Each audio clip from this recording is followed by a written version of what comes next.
أنا الأستاذ الدكتور محمود الديكي من جامعة آل البيت. Mən Al-Əlbeyt Universitetinin professoru Mahmud Əddiki, Naxçıvan Dövlət Universitetinə Yordaniya Hakimlər Krallığından gəlmişəm. Naxçıvan Dövlət Universitetinin rektoru hörmətli Elbrus İsayev və Azərbaycanın Yordaniyadakı səfiri cənab Eldar Səlimovun Al-Əlbeyt Universitetinə səfəri zamanı akademik əlaqələr qurmaq yönündə razılığa gəlinib. İki universitet arasında elmi, akademik və mədəni əməkdaşlıqlar qurulur. Bu çərçivədə bu köklü universitetə gəlmək və onun imkanları ilə tanış olmaq fürsəti tapdım. Naxçıvan Dövlət Universiteti nüfuzlu bir universitetdir və beynəlxalq əlaqələri daha da genişləndirir.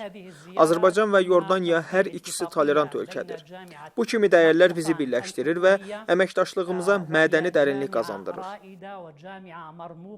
Burada olan tələbələr ərəb dilini öyrənməyə çox maraqlıdırlar.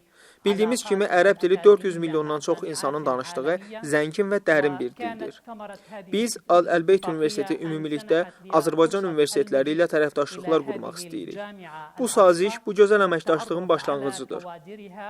Mən bu akademik heyətin bir hissəsi olmaqdan və burada tələbələrlə olan təlim-tədris prosesindən çox məmnunam. Bu xalq zəngin mədəniyyəti və tarixi ilə çox dəyərlidir. Mən də bu mədəniyyət ilə tanış olmağıma şadam. Naxçıvana Yordaniya xalqının Azərbaycan xalqına olan dərin hörməti və xalqlarımızın arasında elmi, mədəni əməkdaşlıq körpülərinin qurulmasına olan səmimi arzularımla gəlmişəm. Çox sağ olun. Şükran cəzilən ləkum və ərcu ən nəltəqi daimən aləl məhəbbəti vəl vidad.